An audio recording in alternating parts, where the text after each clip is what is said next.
Hello, everybody, and welcome to the Making Seamless Sales Show. Whether you're listening live or to replay the show on any of our channels, please drop a note in the chat, like, subscribe, and share so that you can spread the good word about this show. Also, feel free to submit a question for the Dear Artie segment at the end of the show where we take questions from viewers about their real life sales challenges. As usual, we're coming to you tonight live from Mars, Pennsylvania, and this is episode 10 of the Making Seamless show. I can't believe that we're only going to have two left in this series, I suppose you want to call it. Debating, what exactly I'm going to do may take a little hiatus and then come back again, but it's been a real blast, and I appreciate everybody for tuning in. The show hasn't even been on the podcast channels for 30 days, and we've already got over 4,800 downloads, which I think is a really good sign. So keep up the good word, share it with others, and let's see what we could do to learn from each other and help each other out. So on this show, after the break, we're going to be joined by Yumi Peterson, who specializes in helping sales development and business development representative teams to get the best out of their engagements. Um, she helps with the buying process, and traditionally, where this was responsible for getting the prospect to talk with the salesperson, realize that they're critical to the entire buying process. So, not just the very beginning. We'll talk about that. Also, a subtle but significant distinction that we're going to get into at the second segment of the show. So stay tuned, because while it might be a role that typically is seen at the beginning, the idea of it setting the stage for all the rest of the sales processes is what we're going to dig into. So I'm Art Fromm, founder and president of Team Sales Development, and I'm focused on sales transformation, helping B2B sales teams increase revenue, win rate, and client satisfaction through workshops, keynotes, and my book, um, Making Seamless Sales, of the same name as the podcast. I provide actionable sales transformation frameworks and systems for the pre-sales and sales community based on my experience. I've mentioned this before, but just so that those of you who may not know, I was initially a customer and implementer of product lifecycle and information management technology for 8 years. Then I was in sales and sales management and pre-sales roles for 8 years, 8 to 10 years with software companies, and then all leading to the past 25 years focused on sales enablement. And I formed my own company in 2009. So I never thought this is where I'd be at. I didn't plan on it, but it's been a blast, and I'm so blessed and honored to be able to share with you what I've learned. Speaking of which, in the book, I've curated key interconnected concepts from my entire consultative sales portfolio for your benefit, and that includes portions of Great Demo, which I provide, Mastering Technical Sales, and Opportunity Snapshot, selling to executives, customer buying process, and so much more. So tonight we're going to dive into, as I started to mention, the beginning of the sales process and the importance of that early engagement when the buyer or stakeholder first starts to talk to a human, and then how that sets the stage all the way through sales, pre-sales, implementation, and client success. So feel free to pick up the book to learn more about all those stages, or your ebook at your favorite online store. Before we get into tonight's show, I just want to have a shout out to last week's guest on episode 9, which was October 2nd, Peter Cohan, creator of the Great Demo methodology and book, as well as the author of Doing Discovery and his new story compilation, Suspending Disbelief. Peter and I have been partners for a long time, and I'm a Great Demo certified provider. So we discussed how slowing down the sales process and focusing on teamwork between the sales rep, so the AE or the AM at the beginning of the deeper engagement, and then the pre-sales or sales engineer person can actually speed up the end results. So yes, it takes a little longer on the front end, and today we'll even go farther to the left with Yumi. However, all of those stages can help with a nice smooth close as it moves toward the end of the engagement and then the start of implementation and success for the client. We unpacked how discovery is the engine of successful demos and how skipping it can lead to generic, forgettable presentations. We talked about the how Peter's own frustrations when he was trying to buy a CRM system inspired great demo, and why the Harbor Tour demos, often called the golden demo, those long one-size-fits-all walkthroughs, are sales and buyer killers. We do not want to be doing those type of demos, believe it or not. So we explored the preferred alternative, which is a story-driven demo that's aligned with stakeholder-specific needs. And that's going to truly inspire the stakeholders and drive action to implement the solution. We also introduced the situation slide, which is a game-changing way to ensure that the delivery of the demos is laser focused on the client's needs and specific capabilities and avoids the ineffective and dangerous spray and pray approach, delivering to buyers what matters most. So if you missed it, go back and have a listen and also check out all the other shows and episodes and many more resources on teamsalesdevelopment.com. That's my website. Look under the events and articles tab where you can find all the other show information as well as other webinars and things like that that have been involved with. By the way, a couple of other things you'll see on there is that the photos and the video of the NASDAQ billboard event where I was on the billboard in Times Square a week or so ago has been posted, as well as other information, including I want to show those of you who are watching, or if you go back and watch the replay, I'm also going to be in a new Blue Talks compilation book. It's going to be volume 15, which is not published yet, and it's going to feature John Gray, who's the author of Men Are From Mars and Women Are From Venus. That book, the new compilation book, volume 15, is in final days of pre-launch. So if you wouldn't mind, go to the website, teamsalesdevelopment.com, under the events and articles page.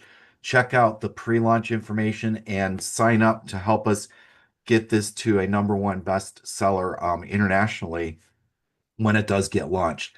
One side note about this, which is kind of synergistic, is I live, as I mentioned, in Mars, Pennsylvania, and I am male, so I'm a man from Mars. And in my chapter in the book, which is, it turns out it's going to be chapter 1 of the compilation book, I titled it The Art of Persuasion. So you may be familiar with John Gray's book, which addresses common disconnects between men and women as far as communications, and then ways that they can work together better. And in a similar way, I'm writing about the challenges that anyone has in terms of persuasion or sales to help somebody to make a decision, and the disconnects that can occur that would derail that agreement.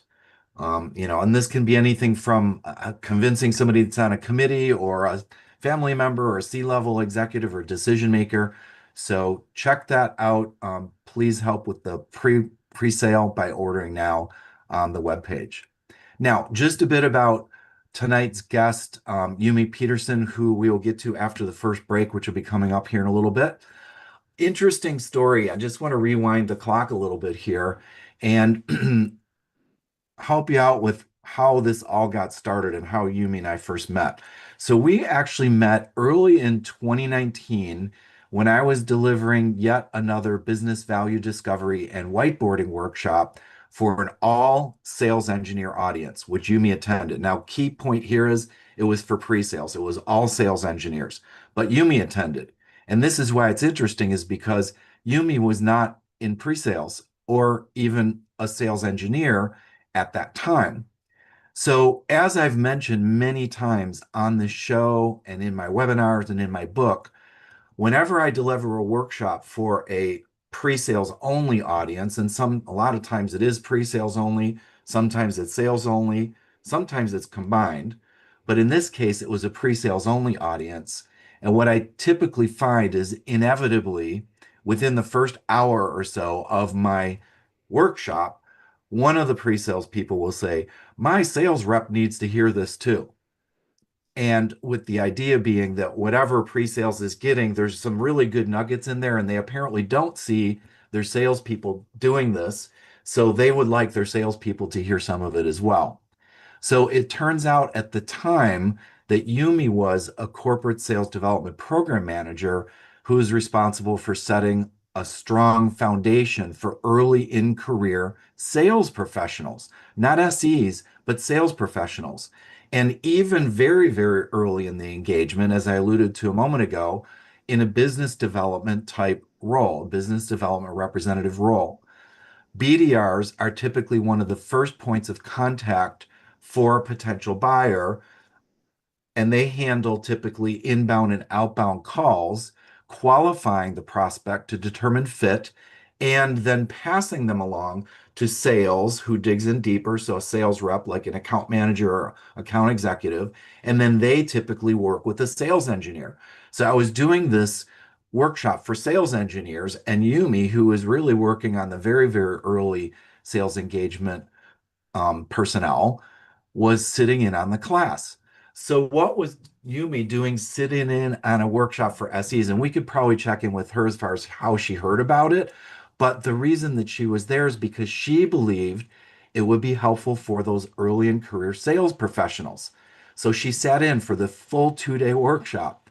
Now, after that, we talked obviously, and based on portions of what Yumi experienced with the SEs and portions of my portfolio, we crafted modules specific to the sales development needs and plugged them into her overall BDR program. So for several years, I had the pleasure of working with Yumi as we developed and continued to refine the program, delivered it each year, and even then Yumi was still advancing in her career to become Sales Academy Program Manager and then Strategic Go-to-Market Program Manager. Yumi had a vision for seamless sales and she executed on it. That's why I invited her on the show. She supplemented the standard corporate and product knowledge onboarding training for young and emergent BDRs with consultative sales knowledge, starting with the end in mind and teaching them about the buying process, qualification, initial discovery, even virtual presentation mastery and closing the deal. So some of this was directly needed for the BDR role, yet here's the important point. Many of these topics that I worked on with Yumi and she introduced to them was for downstream functions. And this is key.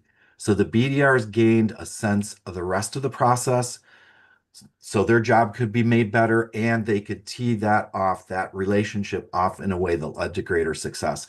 Eventually, her predecessor, Celia, who was also a visionary, expanded the program to include professional sales, services, and renewals, which rounded out the buying cycle.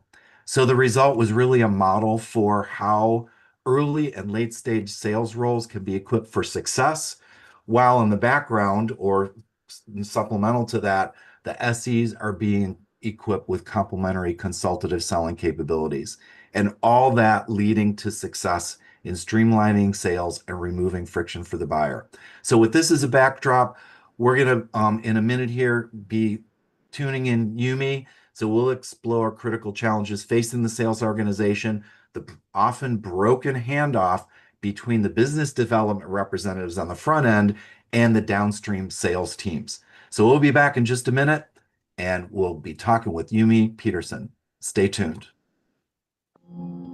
Are you a conscious co-creator? Are you on a quest to raise your vibration and your consciousness? I'm Sam Leibowitz, your conscious consultant, and on my show, The Conscious Consultant Hour, Awakening Humanity, we will touch upon all these topics and more. Listen live at our new time on Thursdays at 12 noon Eastern Time. That's The Conscious Consultant Hour, Awakening Humanity, Thursdays, 12 noon on talkradio.nyc. Are you a high-achieving, growth-oriented leader? Are you interested in developing your authentic leadership while creating a healthy, inclusive workplace? Hi, I'm Dr. Mira Brancu, host of The Hard Skills on talkradio.nyc at 5 p.m. Eastern on Tuesdays, where we discuss how leaders develop the hard skills needed to make a greater impact. We interview experts, have live coaching, and tackle these challenges. Listen to the hard skills on Tuesday at 5 p.m. Eastern on talkradio.nyc. You're listening to Talk Radio NYC. Uplift, educate, empower.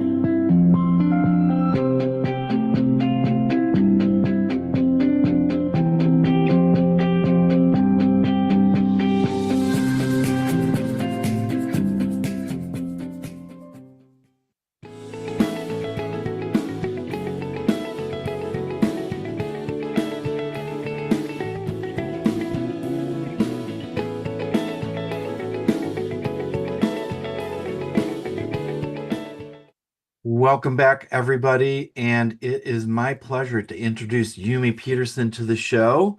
So, hello, Yumi. Hi. Hey, as I mentioned in the previous segment, everybody, Yumi is a dynamic leader with over 11 years of experience building and leading high-performing inside sales teams.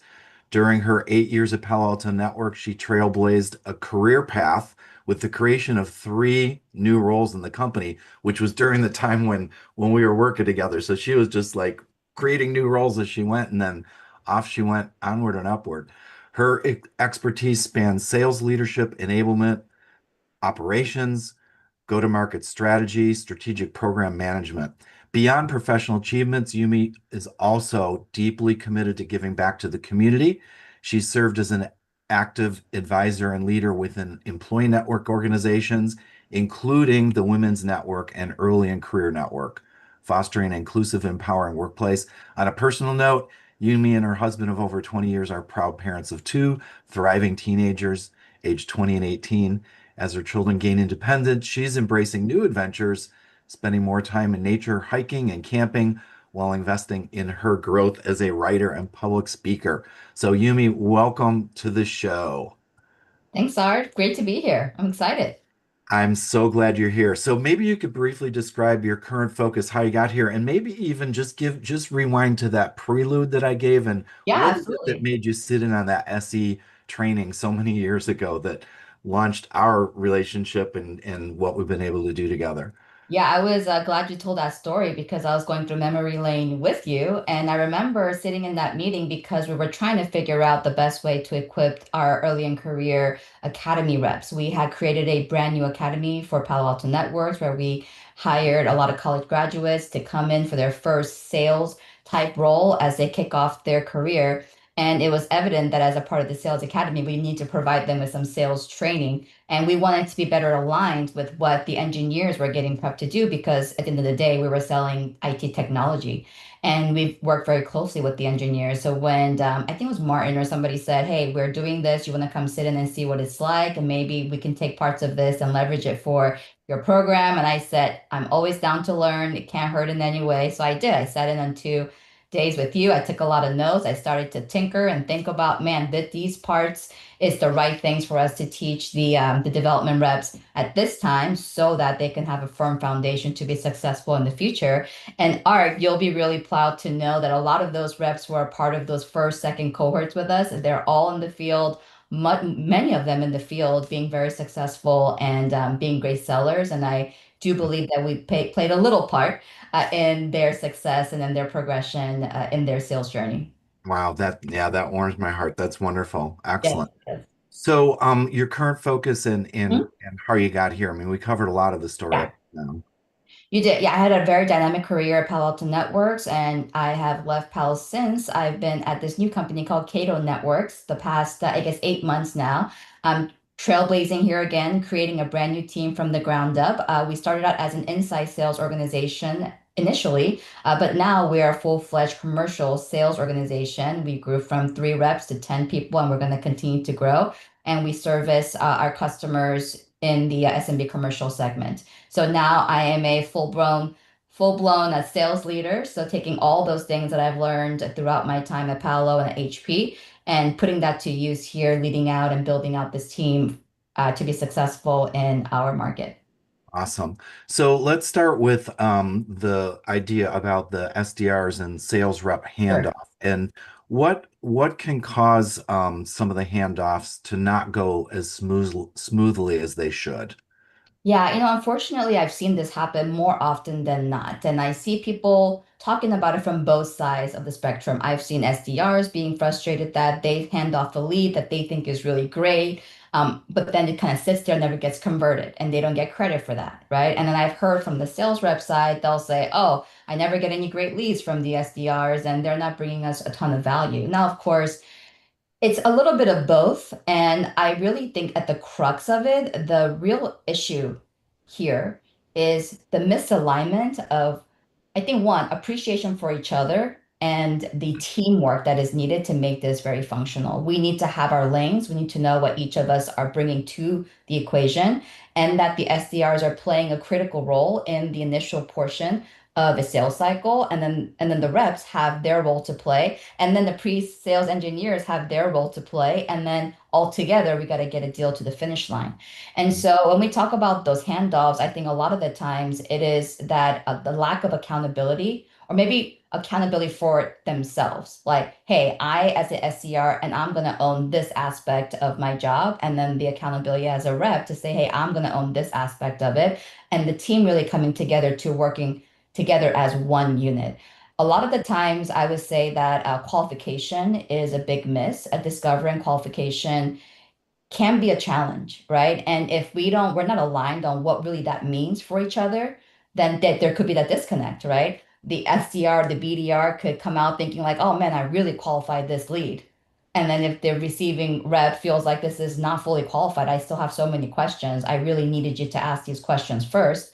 Well, then immediately right there is going to be a disconnect. So I think it's really important that those two partners come together and really establish what does a good lead look like, and what kind of questions do we need to be asking a prospect or a customer in those initial conversations, right? We don't have to go into the nitty gritty of every single thing about this customer in those initial conversations, but we do need to understand the high level band qualifications, right? Hey, do you have a budget? Do we have any kind of line of sight to a budget, right? Are you the right person? Who is the authority figure here?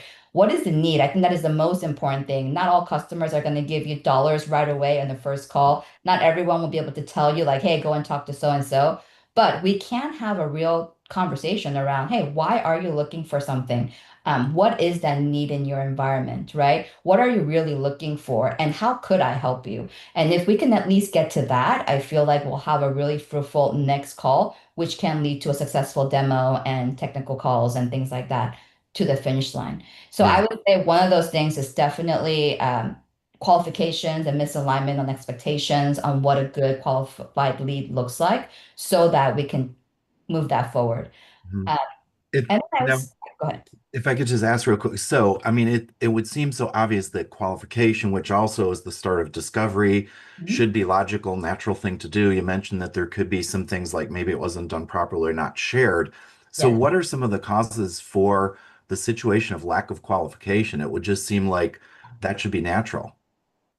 You know, the I think the most obvious one is the lack of training, right? A lot of SDRs and BDRs in the IT industry, anyways, that I am been privy to, a lot of these folks, it's their first job, out of college, or maybe one of their first jobs, even with a little bit of experience. So they're still pretty early in career, and they don't know what they don't know.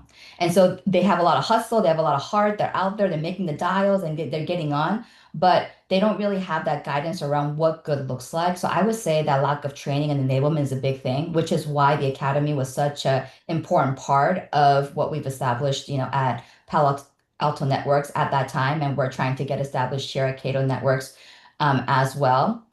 And I would say this is an interesting thing, but I've seen this happen is when the leaders put the wrong emphasis on metrics over the quality of the leads, we start to see different types of behaviors. So some leaders will say, hey, I want you to make 100 dials and send out 200 emails, and that's what good looks like.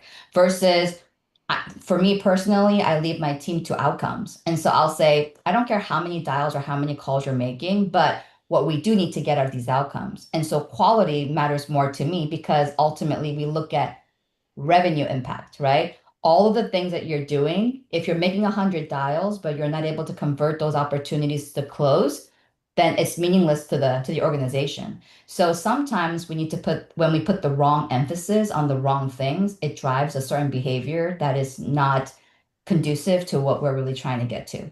Hmm. Yeah, and specifically on training, it seems like there's a lot of training that happens during onboarding. But one of the things that you and I worked on that was so important was the idea about, and we'll get into this a little bit more after the Sure. break, but the idea of knowing more about the entire process as opposed to Yeah. just corporate training and product training, which is needed, but a lot more. So, what are the implications then if this isn't happening, qualifications not happening, the information sharing isn't happening and things, when those critical things are not shared before this continues on in the process, what are some of the dire consequences? What are some of the downside of that? Oh goodness, do we have enough time to talk about all the Yeah, different let's start implications? listing them, right? Because there are so many, and I think the biggest thing is wasted time on all sides. Wasted time for the customer, wasted time for the SDR, for the rep, for the pre-sales engineer, for the whole organization, because it is just as important to qualify out an opportunity as it is to qualify in an opportunity. And if we start spending time on deals that should not have been spent that much time and effort on, then woe to us. So I would say that time is a big thing. And then the next big thing is just loss of credibility with the customer, right? Everybody gets frustrated in that whole process, right? What it's too painful to say this, but I've been on too many calls where we would get on that second or third call with the customers, second or third call with this company, but they've had that first call with an SDR, and then they had another call with so and so, and then another call. And then I've seen customers say, like, guys, I feel like I said the same thing over and over again, right? Do you guys share Mhm. notes? Like, do you guys talk at all? And that Right. is so painful to watch. And when we are not effectively communicating with each other throughout these stages, then we're really putting really bad branding out there, quite frankly, for the whole company, because we are the face of the company, to say, like, hey, you're not important enough for us to take a couple minutes to debrief prior to coming to you and doing our homework before we come to you. And then we get into that whole mode of just call after call after call after call, and we're not stopping to really make the most of those engagements. So I would say those two things are a big ones, but there are so many other implications we can definitely dive into um, as we discuss. Mhm. Yeah, absolutely. And sales people and BDRs included, of course, don't come with trust. So you're already at a deficit, and now doing the things you just mentioned is going to make it worse. So real quick, before we go to break in 1 minute, how does this then translate into, what is the impact on the team's ability then to have proper business outcomes? What are some of the metrics that get impacted as a result of these things? So one of the main metrics that we would look at is conversion rates. We look a lot at conversion rates to make sure that the deals are starting from pipeline all the way to the finish line in the time that we're given. So I think that is a really important conversion rates are really important. And people don't talk about this, but I believe forecast accuracy. Forecast people typically think happens towards the end of a sales cycle, but I believe that real forecast accuracy starts at the beginning. Because if we're asking the right questions all the way through the cycle from the very beginning, then the rep, it's foolproof. If they know Mhm. the answers to the questions that your sales leader is going to know to qualify an opportunity to be an actual committable deal, it can only happen if you have been asking the right questions all the way throughout the line. So you can answer all those MEPIC questions or band questions or however way you qualify them. So I think forecast accuracy is a huge impact to this. Um, Okay. and sales cycles. If you do this right, time. We save so much time being able to shorten those cycles and get the deals to the finish line even faster. All right. So with that in mind, when we come back from the break, we're going to talk about what can be done to avoid these pitfalls and then the benefits of that. So we'll be back in a couple minutes here. Sounds good. Misalignment within your sales team or with the client stalls deals and creates unnecessary friction for you and the client, resulting in up to 37% lower win rate. If you're in pre-sales, sales, sales management, or sales enablement, and you'd like to increase revenues, win rate, margins, client satisfaction, and stay competitive, this show is for you. Hi, I'm Art Fromm, host of the Making Seamless Sales Show. Please join me live Thursdays at 7 p.m. Eastern on talkradio.nyc.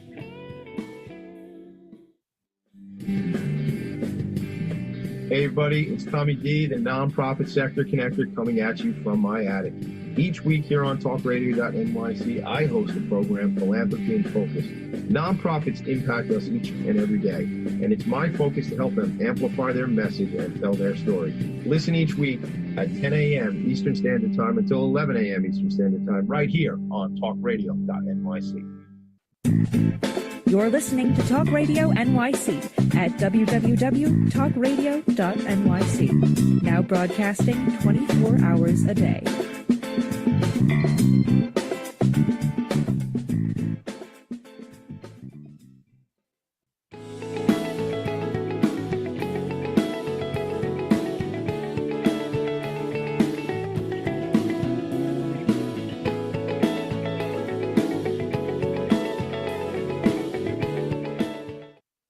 All right, welcome back. So, talking with guest Yumi Peterson, and we just talked about some of the challenges for SDRs in terms of proper handoffs for the rest of the sales cycle, and then what are the implications of that and the pitfalls of that as far as especially effect on the sales forecast and those types of things. Now, let's shift Yumi to the idea about what can be done about this. So, what are some of the things that you've seen that effectively helps SDRs help the sales reps and then ultimately help pre-sales? What are some of those steps that can be done by management or by themselves in this? Yeah, for sure.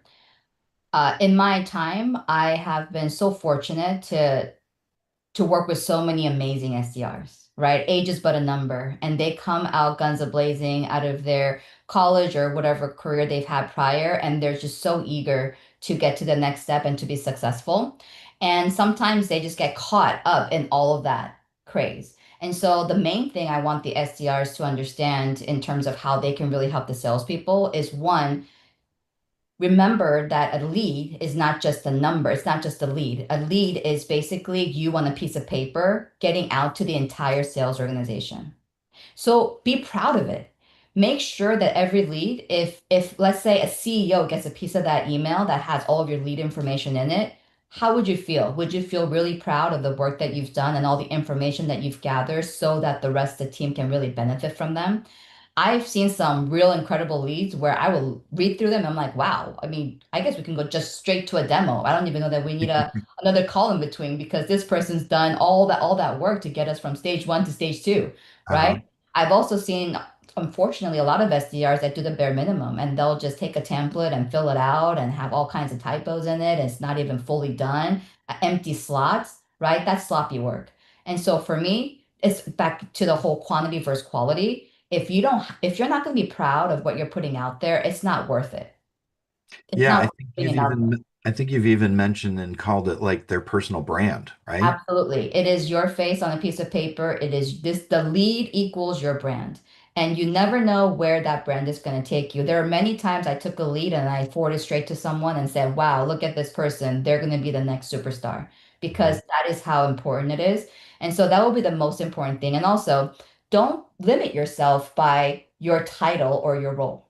No one's going to be mad at you because you were able to take the process a little bit further and you were able to dig a little bit deeper with the customer to get even more information out of them and do proper qualification because you're saving the sales rep and the pre-engineers time, precious time, and then they start to trust you. And that trust and credibility, there's not amount of money that you can pay to gain that. And that starts with every good lead that now as they get one good lead and another good lead and another good lead, that's what leads into credibility and trust. So I would say slow down and really look at the kind of work that you're doing. And the only way that you can get a really good lead is if you're not afraid to ask the questions. A lot of the times, the SDRs don't have anything to put on paper because they didn't ask the questions. Therefore, they have no answers. And too many cycles go. Even some reps I've seen too afraid to ask certain questions. Some reps I know definitely afraid of asking the customer, "Do you have budget?" I'm like, what's going to happen if you ask that question? They're going to throw something at you through the phone call. I don't know what you think is going to happen. The worst thing that's going to happen is they're going to say, I don't feel comfortable telling you that, or they'll tell you something else and you dig in. But it is our job in order to help the customer to ask the right question at the right times in order for us to get the right outcomes. Yeah, I So, think it's critical. And you have mentioned before the break that yes. one of the things to not measure on is like just how many meetings are you making, how many calls Yeah. are you getting. It's about the quality of the calls and the quality of the meeting. And I've seen too many times when SDRs or BDRs are just trained, your job is to get the meeting, but there's more than that. So what else is needed for SDRs to be prepared for more ownership of the sales process then? Enable yourself. Don't wait for somebody else to teach you something. There is so much content out there. You can become an expert at the product with all the content that your company is throwing at you. I'm sure there are videos and decks and all that. You don't need to wait for somebody else to teach you a skill set. You can go and find it. There's so much content out there on YouTube. There's so much content even from someone like you out there on podcasts and things like that. If you've got the desire to be better and yeah, you've got a book that you can read, My butt. listen to this podcast series. There are so many avenues these days where there's no shortage to learn. And I would say go and teach yourself some of these skill sets and then go and practice because practice is really what practice makes perfect, right? I'm definitely a big fan of that phrasing. And because it's true, you've got to go and get after it and don't wait for someone to define what your success looks like. You need to go and show them what success can be, right? Based on your outcomes and your work effort. Yeah, and one of the things that we've worked on together is also just starting with the end in mind. So Absolutely. what, the end isn't the meeting that an SDR gets. The end is the client being successful and Yeah. implementing and consuming your solution. I've interviewed a lot of SDRs and BDRs who want to get their first chance at being in a sales rep. And I asked them, like, what are some metrics that you think that you should know? What are some metrics as a SDR that you think will matter in this next role? And I asked them about conversion rates. I asked them about, okay, you tell me that you had this many leads and it created this much pipeline. I'm more curious about how much of that pipeline has actually closed. Yep. Tell me the whole story. So I always ask the SDR as they're preparing for an interview for their first quota carrying role. Like me as an interviewer, I want to know the whole story. What is your true impact, right? Because that lead, that first lead, if that just ended there, then it doesn't really tell a meaningful story. But if you can tell a real meaningful story about how you strategically went after a customer and you were able to get them engaged, and you were able to get this lead going, and that lead turned into a demo, and that demo turned into a POV, and that POV turned into a PO in the end. Now you got something there because this is a repeatable process that we can do. So 100% I tell the reps, like the end goal for you, if that is to be a quota carrying rep, then think that way in your job today. Don't wait until you get a promotion to start Mhm. thinking and looking and acting like a salesperson, right? Own that title and own that responsibility in the given role that you have right now. Absolutely. And one of the things that I learned way, way long time ago, and it has to do with like Six Sigma and continuous improvement and things like that, is think about what is somebody going to do with what you give them. Yes. So, if you're setting up a meeting, like you said, it's got to be something that helps continue. We want momentum to continue this right through the rest of the process. And as you said, that sets up easy success for sales and for pre-sales and everybody down the road. And now the client has a great experience and they're going to be more likely to renew, come back, expand, things Absolutely. like that. Yeah, yeah. So, in terms of what sales teams need to implement these types of things, talk briefly about, systems or methodologies and the importance of that, because it shouldn't be just a paper process. It shouldn't be just a check in the box type thing. Should be more of a mindset, right? In terms of thinking about implementation of a methodology, for example. 100%. So at Palo, it was MedPick, and a lot of people know about MedPick. At Cato, actually Apollo is medic, and then here is medpic, so it's just slightly different. Yep. And I think I do agree with you that it is definitely more of a mindset. It shouldn't be a checklist, but it's very logical, right? As you're going through a sales cycle, sure, you're going to want to know who the economic buyers are. You're going to want to know what the decision process is. You're going to want to know what the paper process is. Like all those things, we need to know all that. I think people get overwhelmed, right? Because like, oh, there's so many things I have to know right away. But the thing is, we have time and we need to know the right things at the right times of the sales cycle, right? Mhm. Paper process is not really important to us when we're just trying to get them to agree to a meeting, right? As we get further down the sales cycle, yes, we absolutely need to know who needs to sign the papers, what is the process, what does all those things look like? But we can help identify the champion. We can identify, hey, what do you have in there today? What other solutions are you considering? Like there are definitely things that a SDR or BDR or a rep can discover and qualify earlier on in the sales process. So I think those are pretty fundamental things. I use Bant a lot because it's very simple and it's not overwhelming and it does cover a lot of the bases. So I do use that. I think in your book too, Art, you mentioned something called SOS, and I think that is a really great model too. What are your thoughts on that? Yeah, well, the key thing, and I'm glad that you mentioned discovery along with qualification, because we should look at this as all of these things are discovery. It's like qualification shouldn't just be looked at as the checklist of should they go or shouldn't they go. It's learning about what they're doing. So from hello, it's discovery. And I think that's the key piece of the mindset. And then, like you said, it doesn't stop at any point. It continues all the way through, even implementation, where you start to realize what's it going to take for them to renew? What's it going to take to expand? So Yeah. it is a continuum. It really is. In fact, in my book, one of the things I talk about is this overarching idea of solution enablement from hello through renewals and then overall account management. So, so glad to hear that you're not, we want to make sure we're not looking at it as a step function process. It's a continuum. A couple minutes left here.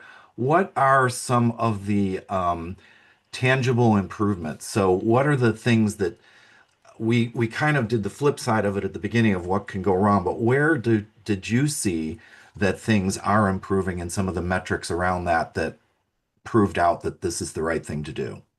Yeah, I mean the metrics we talked about, so those things will improve. But tangibly, here's the thing: when we can get a aligned team headed in the same direction with the same motive, kind of like in that movie, uh, the Dory movie, this keep swimming. What is that? All right. Yeah. Yeah, I know what you're talking about. I Yeah, can't, the movie with the fish. Oh my goodness, I can't believe I can't remember this. This is like one of my favorite movies. This is gonna kill me later. everybody can write it and tell Good us story. if they're Nemo, listening. Finding Oh, Nemo. there you go. Finding Yes, Nemo. and Finding Nemo, and they're trying to get out of the net, and then they try to get all the fish to go in the same direction, and that's what ends up breaking through. I think it's the same kind of energy. If we can get the SDRs as a point of the spear, doing the right thing, heading in the right direction, and getting that entry in, and then the sales reps coming in there and really supporting that, and then the pre-sales engineers coming in to really sell that technology. When we Hmm. can all work together in the same direction with the same kind of intensity, I think that's where magic happens. Hmm. We have a thing called a pod here at Cato where we do get different members of the team all getting together on a certain cadence and talking about what is our priority, where do we need to spend our time, what's not working, how are you going to help, keeping each other accountable. I think that level of collaboration, it is most needed. But most importantly, when we do these things right, the most tangible thing is that customers are happy. Hmm. Customers are used to sloppy engagement. And when they're like, oh, you sent out a note to everybody, so I don't have to say the same thing for the third time in a row. They appreciate little things like that, right? Or when even I've seen SDRs or BDRs will join that first initial call with the sales rep and the engineer and do the recap themselves and say, Nice. hey, we met and we talked about these things. Has anything changed? And they kick it off for the sales team. I mean, there's so many best practices where we really should focus on customers' experience and making that as seamless, no pun intended, per thing. It's about a seamless experience for the customer so that we can get from the start to the end as fast as possible, making fans of our solutions and of our work together. Nice, excellent. All right. Well, thank you so much for all this insight. And everybody, go back and rewind this and listen again because there's so many nuggets in there. Greatly appreciate it. Any final wrap-up remarks and then how to contact you, which, by the way, everybody, it will be in the show notes as well. But again, Yumi, thank you so much. Any final thoughts? And Final thought is a memo to the sales reps. To the sales reps, go love on your SDRs and BDRs. They are doing a hard job out there, right? It is hard to pick up that phone and cold call customers, and they're getting it done and getting you leads. It's easier to be nice to your SDRs and to go and hunt for those leads yourself. So give them kudos when it's needed. Recognize them, take them under your wings, enable them, give them feedback on how they can be better because that is going to really motivate them to even work harder for you for both of your successes. So I wanted to leave with that. And how you can contact me is on LinkedIn. You can go find me. There's not very many Yumi Petersons out there. If you find another one, you let me know. If my twinsies out there, but look forward to meeting all of you on LinkedIn and friend me. And thank you for the time. I really appreciated the conversation. Yes, thank you so much. And it's Yes, Yumeipetterson. So that's just right. so everybody knows. Thank you so much, Yumi. It's been Thank great. you. Take care. On Frank About Health, we're not just talking healthcare. We're managing disruption and innovation. Over the last 4 years, I've taken you from epilepsy and COVID to mental health, caregiving, and now the front lines of healthcare transformation. Stay tuned for a healthier future as we bring on the innovators, professionals, storytellers, and advocates who show you how to own your healthcare every Thursday at 5 p.m. Eastern Time on talkradio.nyc. Are you a purpose-driven individual looking for deeper healing, clarity, and growth? Welcome to the Expansion Room, a transformative space for purpose-driven individuals. I'm Siobhan Larice, host, licensed therapist, and coach. Join me every Wednesday at 5 p.m. Eastern Time on talkradio.nyc. You're listening to Talk Radio NYC at www.talkradio.nyc. Now broadcasting 24 hours a day.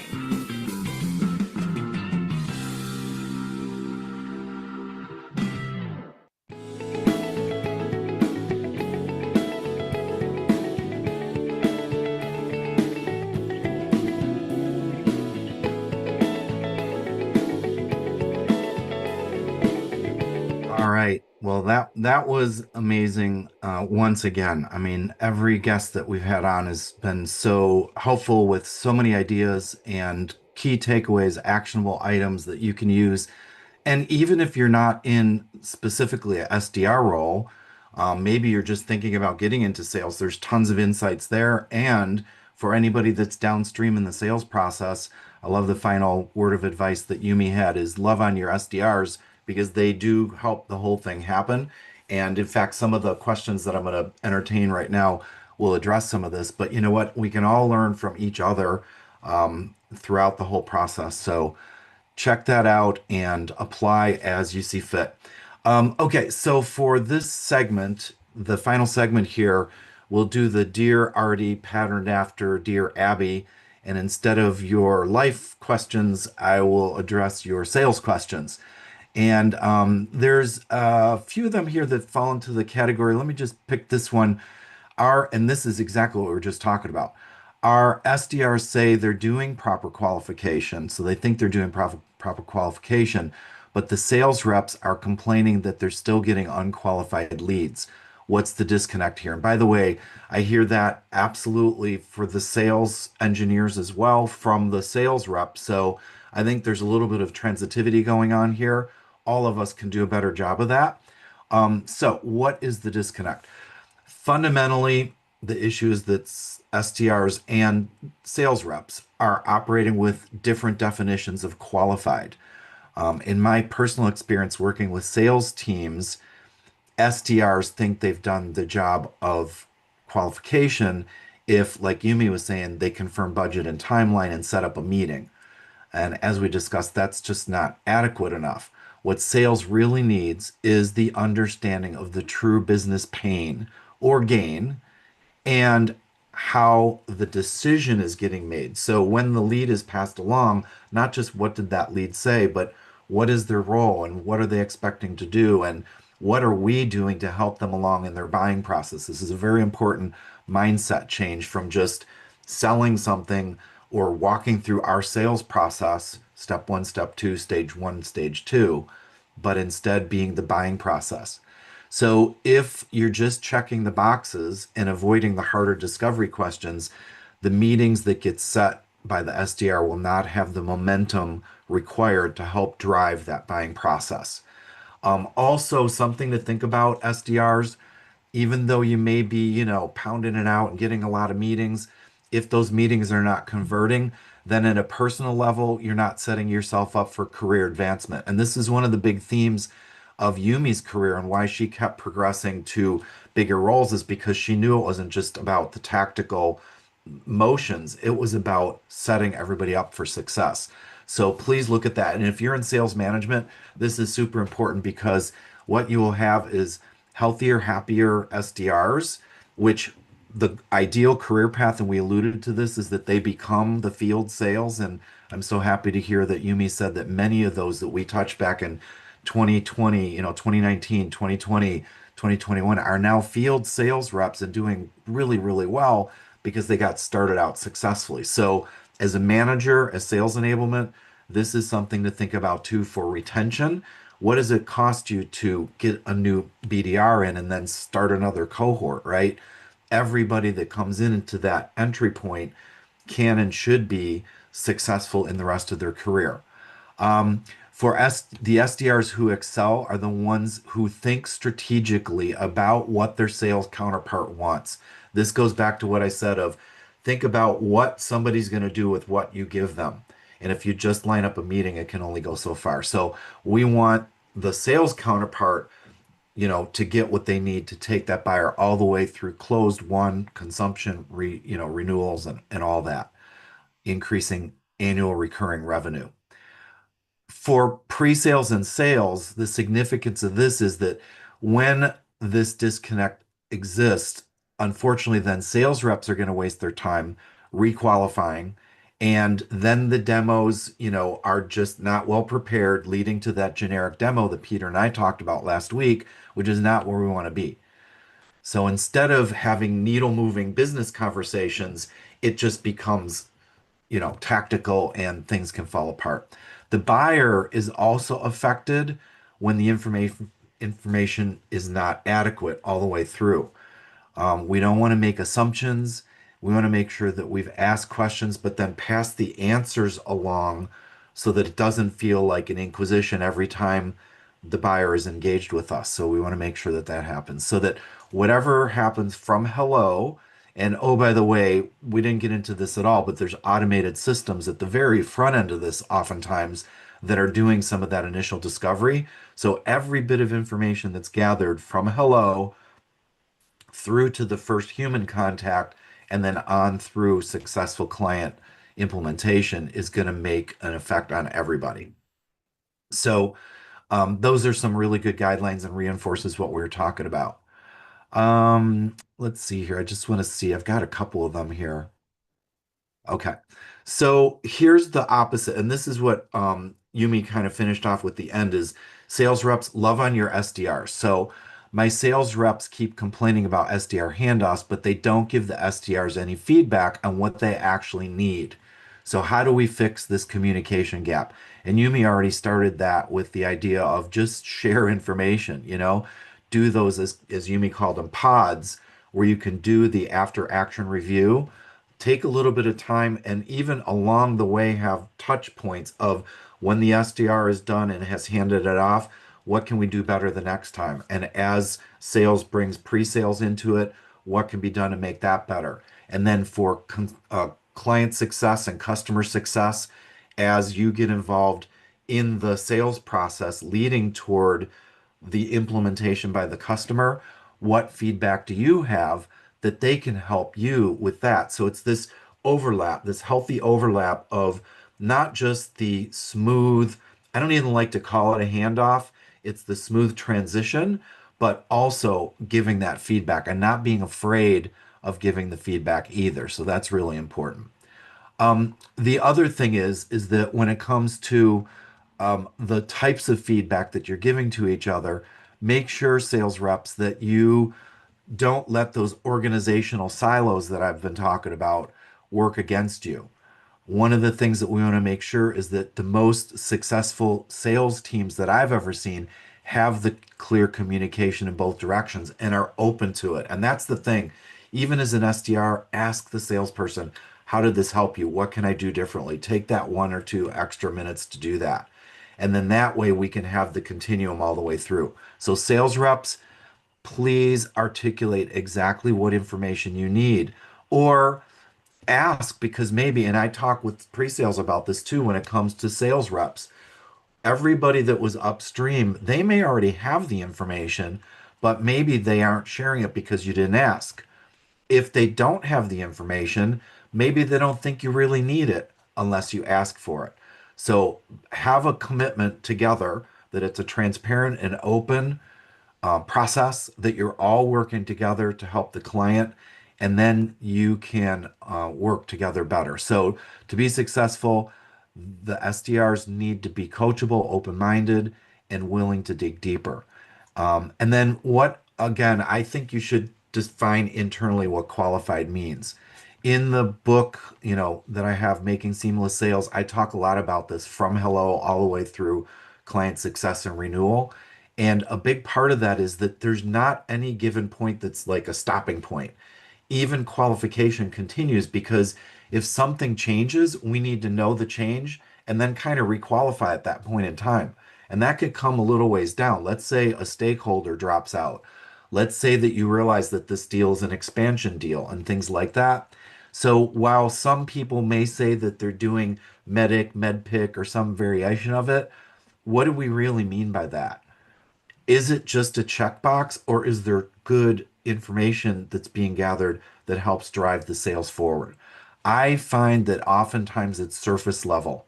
It's done reluctantly and it doesn't add value. So all client facing roles need to understand that we're working toward the same goal, customer success. Start with the end in mind. And that renewals and consumption and annual recurring revenue is what's going to help all of us, including the company, but most importantly, the customer. So why is this important? Without this alignment, the entire sales process becomes inefficient, and that forces sales and pre-sales to conduct discovery that should have happened earlier. That's going to extend the sales cycle, and therefore use of a proper sales methodology like the sales opportunity snapshot that I describe in the book. And you can use the concepts, by the way, from it. You don't have to do the full-blown thing, but if you like the concepts in the book and how it helps you with this, let me know and we can work together on that, because it is robust and it's built into the CRM system too. And that helps with the forecasting that Yumi talked about. That's one of the main measurements of success. So as we're wrapping up here, thanks again for those questions. Please continue to add the questions. I want to thank Yumi Peterson for being here today and sharing all of her ideas about SDRs that not only will benefit from them, but all client-facing roles, and most importantly, the customer. Please, before you go, check out teamsalesdevelopment.com website, including the events and articles page for today's show, as well as previous shows you can listen to and upcoming events. And these are now out on all the podcast streams that you use. Contact me to discuss your plans for sales kickoff or anything that you need to improve sales results. I offer keynotes, seminars, workshops, CRM integrated tools that helps sales sell. And that's the key, and helps buyers buy and avoids the rush to the demo. So please like, share, and subscribe, comment on the show, and join me next week at 7 p.m. when we welcome Nikhil Sharma, who is going to be talking about value discovery and the value discovery map, which helps sales teams focus on the buyer's what, why, and how, and allows us to do a better job of providing them solutions. Until next time, here's to making seamless sales. Thanks, everybody. Take care.